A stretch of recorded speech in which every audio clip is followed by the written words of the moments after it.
দর্শক, এখন রয়েছে সুব্রা গ্রুপের সৌজন্যে দেশের পুঁজিবাজার পরিস্থিতি নিয়ে বিশেষ আলোচনার জন্য আমাদের সাথে সংযুক্ত হচ্ছেন পুঁজিবাজার বিশেষজ্ঞ অধ্যাপক মোহাম্মদ মুসা। আমরা সংযুক্ত হচ্ছি তার সাথে।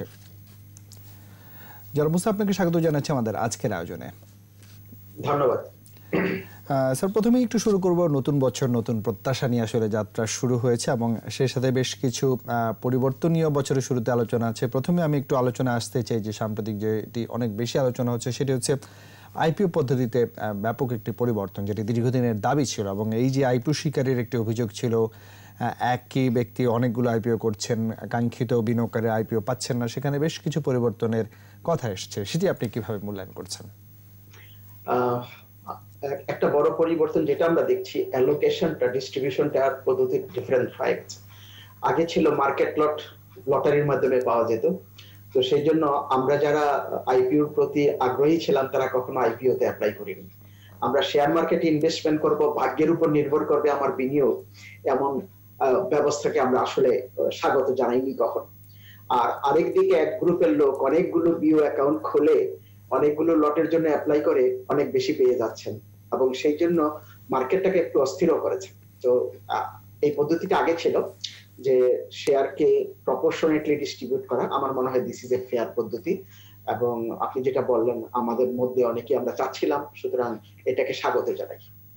আর আইপিওর মধ্যে জি স্যার, এই যে মিনিমাম একটি বিনিয়োগ তাকে সেকেন্ডারি মার্কেটে রাখতে হবে, এবং এই যে লটের কথা বলছিলেন আপনি, এক্ষেত্রে একজন বিনিয়োগকারী হয়তো বা অনেক বেশি আবেদনও করতে পারেন, একজন কম আবেদন করতে পারেন, সেই জায়গাগুলো নিয়ে নানা মিশ্র প্রতিক্রিয়া রয়েছে। সেটি বা কেমন হতে পারে?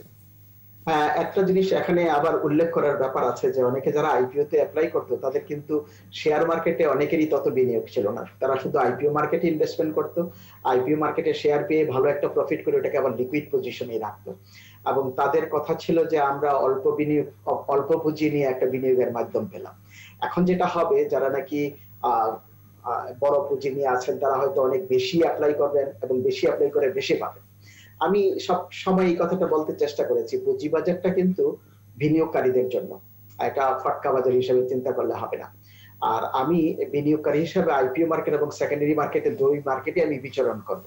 সুতরাং আমার যদি সেকেন্ডারি মার্কেটে একদম ইনভেস্টমেন্ট না থাকে তাহলে আমার টাকা কিন্তু অনেক সময় অলস থাকবে। যেমন ধরেন আমাদের বাংলাদেশে সর্বোচ্চ আমি কত দেখি, 25 থেকে 30টা আইপিও আসে। গত কয়েক বছর দেখতেছি 10 থেকে 15টা আইপিও আসতেছে। তো আইপিও গুলো যাওয়ার পরে দেখা যায় যে ওই টাকাটা অলস পড়ে থাকে। ওটা যদি শেয়ার মার্কেটে বিনিয়োগ করার সুযোগ থাকে, মানে বিনিয়োগ করতে ওরা ইচ্ছুক হয়, তাহলে ভালো হইতো। অনেকে কিন্তু বিনিয়োগ করে, মানে আইপিও তে বিনিয়োগ করে, আইপিওর মার্কেটের টাকাটা যখন ওরা বিক্রি করে যে টাকাটা পাইলো সেটা আবার সেকেন্ডারি মার্কেটে বিনিয়োগ করে, তখন আরেক ধরনের অস্থিরতা ক্রিয়েট হয়। যখন নতুন আইপিও আসে তখন তারা করে কি, সেকেন্ডারি মার্কেটে যে সমস্ত বিনিয়োগগুলো করেছে সেগুলো বিক্রি করে প্রাইমারি মার্কেটে আসে, এবং একসাথে অনেক শেয়ার বিক্রি করার সময় আপনি দেখবেন আইপিও যখন বাজারে আসছে তখন কিছুটা দামের মধ্যে একটা প্রভাব বিস্তার করছে। আবার সেকেন্ডারি মার্কেটে যখন আইপিও গুলো ট্রেড হয় তখনও কিন্তু একটা প্রভাব দেখেছি। সবগুলো এলিমিনেট করা সম্ভব না। আমার মনে হয় বর্তমান পদ্ধতিটা খারাপ না, যেহেতু আমাদের এখন কোনো মার্কেট লোন নাই, আমরা ইন্ডিভিজুয়াল সিকিউরিটিজ বিক্রি করতে পারি, সুতরাং প্রপোর্শনেট ডিস্ট্রিবিউশনটা ভালো। জি স্যার, বর্তমান কমিশন দায়িত্ব নেওয়ার পর থেকে বেশ কিছু পরিবর্তনের চেষ্টা তারা চালিয়ে যাচ্ছেন, আমরা তাদের সাধুবাদ জানাই। অবশ্যই পুঁজিবাজারের গভীরতা বাড়াতে এগুলো কাজ করবে, আমরা সেই প্রত্যাশা রাখছি। আরেকটি বিষয় অনেক দিন ধরে আলোচনা হচ্ছিল যে অবন্টিত লভ্যাংশ, যেটি প্রায় 30,000 কোটি টাকার মতো নগদ এবং বোনাস মিলিয়ে, এই যে অর্থটি নিয়ে অনেক কথা হচ্ছে, এবং সেখানে একটি প্রতিষ্ঠান যদি 3 বছরের মধ্যে সেই ডিভিডেন্ড ডিস্ট্রিবিউশন না করতে পারে, বিসিসির একটি স্পেশাল ফান্ডে সেটি জমা রাখা হবে, পরবর্তীতে স্পেশাল ফান্ডে বাজার ব্যবহারের কথাও এসছে। এই জায়গাটি আসলে বাজারে কি প্রভাব আনতে পারে? একটা জিনিস, কিন্তু এই সমস্যাটা ছিল এই কারণে, যখন ডিভিডেন্ড ডিস্ট্রিবিউশন করা হতো এক সময়, তখন কিন্তু ডিভিডেন্ডটাকে ক্লেম করার জন্য আপনার ওই এক ধরনের সার্টিফিকেট দিত, ওগুলো আমরা জমা দিতাম, তারপরে ক্যাশ করতাম। এখন কিন্তু সেই পদ্ধতিটা নাই। এখন যেটা আছে, আপনার অ্যাকাউন্টে টাকা চলে যাবে যদি ক্যাশ ডিভিডেন্ড হয়, আর যদি শেয়ার ডিভিডেন্ড হয়, যেটা নাকি আমরা বোনাস শেয়ার জানি, আপনার অ্যাকাউন্টে সরাসরি চলে যাবে। সুতরাং সমস্যাটা কিন্তু বেশি দিন আর থাকার কথা, যেহেতু এখন সরাসরি ডিস্ট্রিবিউশন করা হবে। কিন্তু প্রশ্নটা হলো, যেগুলো অলরেডি স্টাক হয়ে গেছে, 30,000 কোটি টাকা অনেক টাকা, এবং এই শেয়ারগুলো কিন্তু বিনিয়োগের বাজারের মধ্যে অ্যাক্টিভ না। তো অ্যাক্টিভ যদি না হয় এটার বেনিফিটটা কে পাচ্ছেন? মূলত বেনিফিটটা পাচ্ছেন যারা নাকি ডিস্ট্রিবিউশন করতেছে, দ্যাট মিন্স কোম্পানিগুলোর একটা স্পেশাল অ্যাকাউন্টে এটা থাকছে এবং ওর উপর যে ইন্টারেস্ট আছে তারা ভোগ করতেছেন, কিন্তু ন্যায্য তো টাকাটা তাদের না। তা আমি মনে করি যদি ফেয়ারনেস এর কথা চিন্তা করেন তাইলে একটা ইন্ডিপেন্ডেন্ট জায়গায় এই ফান্ডটা যদি থাকে এবং ওই ফান্ডটা যদি ইনভেস্টমেন্ট করা হয় শেয়ার মার্কেটকে সচল করার জন্য, তাইলে আমার মনে হয় এটা বেটার পদ্ধতি হয়। সুতরাং Bangladesh securities and exchange commission যদি ওরকম একটা প্রপোজাল দিয়ে থাকে, আমি মনে করি না এটা কোম্পানিগুলোর জন্য অন্যায্য কোনো কাজ, তারা তো ডিস্ট্রিবিউশন করবেই। সুতরাং এই যদি উসিলা দেওয়া হয় যে না তাদের অ্যাকাউন্ট নাই বা তাদেরকে আমরা ডিস্ট্রিবিউশন করতে পারি না, তাহলে একটা বিশেষ ফান্ডে তুমি একটা দিয়ে রাখো এবং ওই ফান্ডটা যদি কেউ না কেউ পরিচালনা করেন তাহলে শেয়ার মার্কেটের জন্য এটা একটা উপকার দেবে। আমি মনে করি এইটা একটা পজিটিভ মুভ হতে পারে। হ্যাঁ, কিন্তু সেক্ষেত্রে এই ফান্ডটি অবশ্যই বাজারের ভালো কাজে আসবে, কিন্তু আমরা দেখছি যে বাজার যেন আপন গতিতে বাড়ে, সেটিকে আমরা নিয়ন্ত্রণে যেন আবার না নিয়ে আসি, সেগুলো নিয়ে এখন অনেক আলোচনা হচ্ছে। সেটিও আসলে আপনি কিভাবে মূল্যায়ন করছেন স্যার? নিয়ন্ত্রিত বাজার কখনো ভালো না, কিন্তু কোনো না কোনো সময় আমরা নিয়ন্ত্রণের দিকে যাচ্ছি। কিন্তু আপনি দেখবেন যদি অতিরিক্ত মাত্রায় শেয়ারের দাম কমে তখন আমরাই কিন্তু প্রেসার দিই, কেন নিয়ন্ত্রণ করা হচ্ছে না, কেন বাজারের দোষ থেকে আমাদেরকে মুক্তি দিচ্ছে না। একটা জিনিস মনে রাখতে হবে, আমাদের বাজারটা কিন্তু দক্ষ বাজার না, এফিশিয়েন্ট না। এফিশিয়েন্ট হতে হলে কিন্তু পার্টিসিপেশন লাগবে, অ্যাক্টিভ পার্টিসিপেশন লাগবে এবং active participation from institutional investors লাগবে। আমাদের দেশে কিন্তু ইনস্টিটিউশনাল ইনভেস্টার্সদের ভূমিকাটা খুব কম এবং এদেরকে যদি সচল করা যায় তাহলে কিন্তু আর ওই ইন্টারভেনশনটা লাগবে না, যেটা আপনি বলতেছেন নিয়ন্ত্রিত বাজারের ব্যাপার। আর যদি ওই প্রসঙ্গে বলে থাকেন যে একটা ফান্ড আপনার যদি বিশেষ তত্ত্বাবধানে পরিচালনা করা হয় সেটা একটা নিয়ন্ত্রণের কাজ করবে, করতে পারে আমার মনে হয়, কিন্তু ওখানে একটা বেসিক্যালি ব্যবস্থা করা যেতে পারে যাতে অবজেক্টিভলি ডিসিশন গুলো হয় এবং হবে কিনা সেটা একটা দেখার বিষয়। সেটি যেন লেনদেন বা সূচক নিয়ন্ত্রণের মাত্রায় ব্যবহার না হয়, সেটি না, এটা করা উচিত হবে না। এবং সেই কারণে হয়তো ফান্ডটা পরিচালনা করার জন্য বিএসসি কে রুল না দিয়া কোন একটা প্রতিষ্ঠান, স্পেসিফিক্যালি আইসিবি অথবা আইসিবির মতো প্রতিষ্ঠানকে দেওয়া ভালো, যারা অভিজ্ঞ তাদেরকে দিয়ে আসলে পরিচালনা করা উচিত। স্যার, আমরা একটা ছোট্ট বিজ্ঞাপন বিরতি নিচ্ছি, তারপর আবার আলোচনায় ফিরে আসবো। প্রিয় দর্শক, নিচ্ছে একটা বিরতি, আমাদের সঙ্গেই থাকুন। আবার আমন্ত্রণ 21 বিজনেসে। দর্শক, বিরতির আগে সুব্রা গ্রুপের সৌজন্যে পুঁজিবাজার পরিস্থিতি নিয়ে কথা বলছিলাম পুঁজিবাজার বিশেষজ্ঞ অধ্যাপক মোহাম্মদ মুসার সঙ্গে। আমরা তার সাথে আবার সংযুক্ত হচ্ছি। জনাব মুসা, আমরা বিরতির আগে আলোচনা করছিলাম নতুন যে সিদ্ধান্তগুলো এসেছে বিএসসিসির, সেগুলো নিয়ে। এবার একটু বাজারের অন্যান্য বিষয় নিয়ে আলোচনা করতে চাই। আমরা জানি 2020 সারা বিশ্বকে আসলে নাড়িয়ে দিয়েছে। কোভিড-19 সিচুয়েশন অনেক সম্ভাবনাকেই পিছিয়ে দিয়েছে। তারপর আমাদের দেশের পুঁজিবাজার নতুন প্রত্যাশা, নতুন জায়গায়, নতুন কমিশন, বিনিয়োগকারীদের অবশ্যই অনেক সচেতন হতে হবে। আমরা অনেক সিদ্ধান্ত দেখছি নিয়ন্ত্রণ সংস্থা নেওয়ার চেষ্টা করছেন পুঁজিবাজারের স্বার্থে। সেই জায়গাগুলোয় নতুন বছরের প্রত্যাশা এবং করণীয় জায়গায় যদি একটু পরামর্শ দেন স্যার।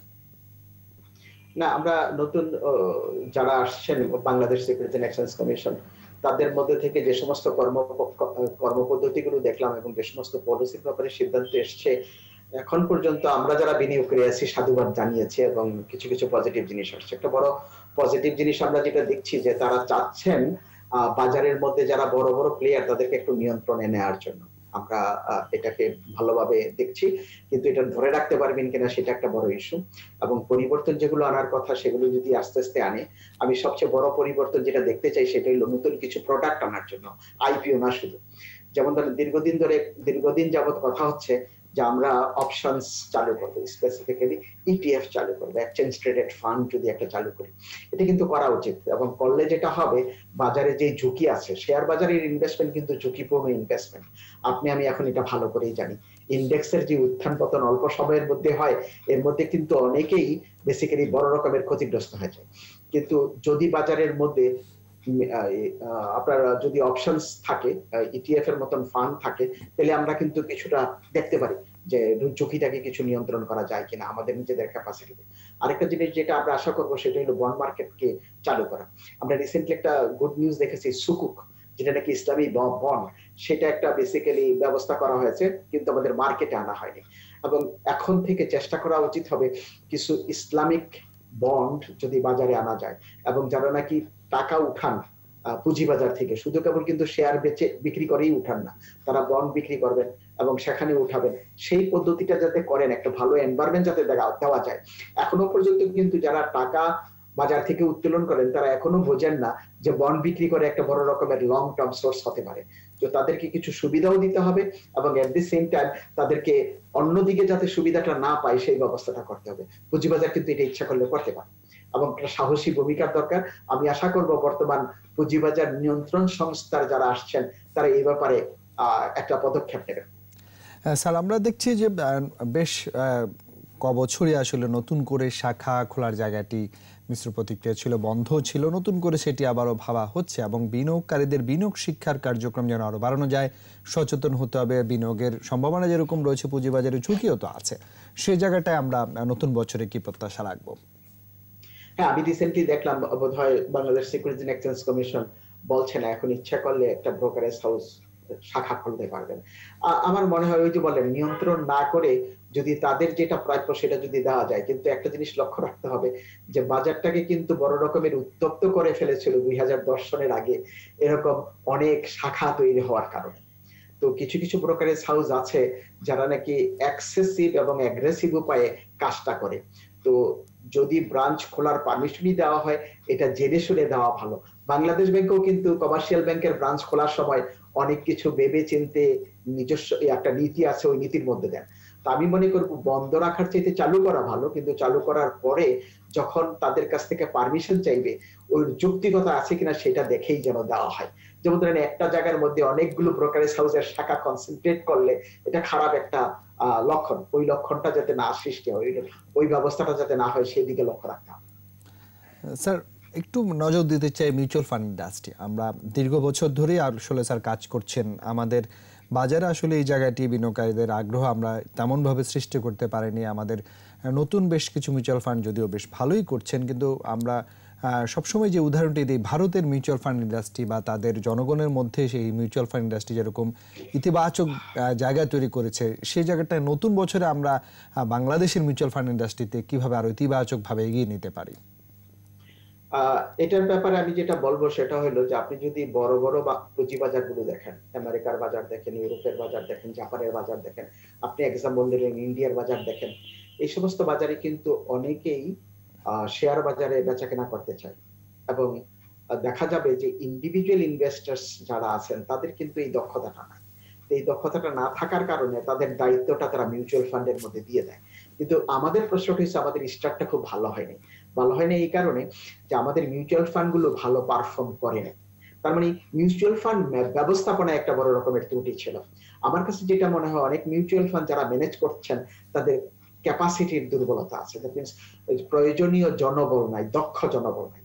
তো এখন থেকে যেটা আমি আশা করব যে যখনই কোনো মিউচুয়াল ফান্ড পরিচালনা করার পারমিশন দেয় Bangladesh securities and exchange commission, তারা যেন লক্ষ্য করেন যে তাদের প্রয়োজনীয় জনবল আছে কিনা এবং অন্যান্য পর্যাপ্ত পরিমাণে সুযোগ সুবিধা আছে।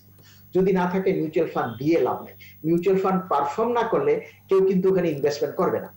তো আমাদের দেশে যেটা হচ্ছে পুঁজিবাজারের যে মিউচুয়াল ফান্ড গুলো আছে দীর্ঘদিন যাবত কোনো মানে ভালো পারফর্ম করে এক।